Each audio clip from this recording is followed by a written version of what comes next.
Have you ever wondered if one person could create the official soundtrack for an entire country? I'm not just talking about a national anthem, but the music that makes you feel its mountains, its stories, its whole vibe. Well, that is exactly what this guy, Edvard Grieg, did for Norway. And I'm willing to bet you already know his music. Get ready. Yep, you've heard that in movies, video games, cartoons. It is literally everywhere. But do you have any idea about the epic story of the composer who wrote it? Well, let's get into it. All right, so every hero needs an origin story, right? And for Grieg, it was basically like the training montage in an epic video game. This is where he had to level up his skills before he could go on his main quest. So let's take a look at Grieg's early skill tree. He was born in Norway in 1843, and his family was super musical, so he unlocked the piano skill pretty early.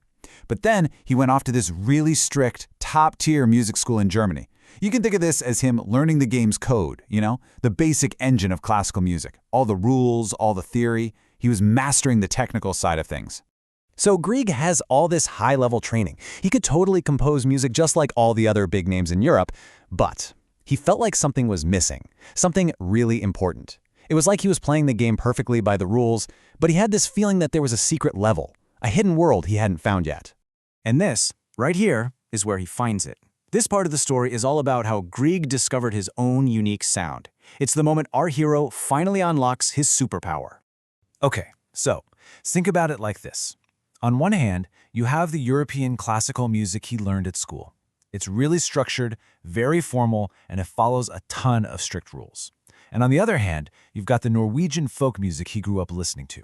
That stuff was wild, inspired by nature, and had these crazy, unpredictable rhythms. It was raw, simple, and just full of pure emotion. So what does Grieg do? He decides to mix them together.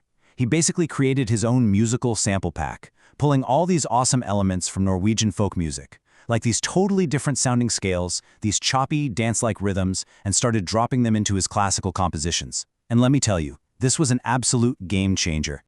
You know how your favorite musician might team up with a blockbuster movie director and they create something legendary?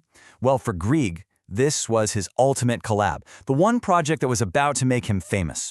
So here's how this blockbuster went down. First, Norway's most famous writer, a guy named Henrik Ibsen, writes this huge play, Peer Gynt. Next, he needs an epic soundtrack, so who does he call? Edvard Grieg. So Grieg gets to work and composes some of his most iconic music ever, like the super peaceful morning mood and of course the intense in the Hall of the Mountain King. And the result? The music basically went viral 19th century style and became way more famous than the play it was made for. After the smash hit that was Peer Gynt, Grieg wasn't just a star in Norway anymore. Nope. He was about to go global, and he was taking the sound of his entire country right along with him. And just like that, his fame absolutely exploded. He started touring all over Europe, playing his music to sold-out crowds. His compositions were getting published in Germany, in France, everywhere. Critics were raving about his fresh, original style. And all of a sudden, everyone wanted to hear this unique sound coming out of Norway. The guy pretty much single-handedly put his country on the classical music map. And this is the most important part. His quest was officially complete. Grieg's music wasn't just from Norway anymore. For people all over the world, his music was the sound of Norway. When they heard his melodies, they could picture the mountains, the fjords, and the folktales of his homeland. So, you might be asking, why are we still talking about a composer from the 1800s? Well, it's because his impact was so much bigger than just a few famous tunes. Let's take a look at the legacy he left behind. Grieg pretty much earned the title of national composer. So what does that actually mean? Well, it's that rare artist who manages to capture the entire identity, the soul of their country in their work. They basically create its official soundtrack for the whole world. And that right there was Grieg's ultimate achievement. And his legacy today is huge.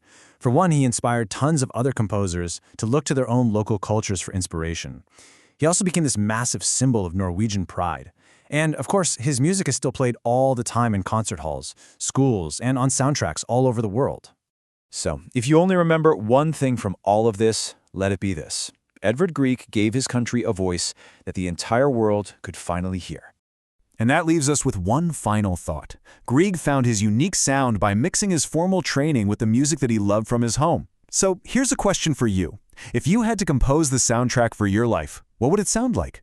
What different styles would you mix together to really represent who you are? Something to think about.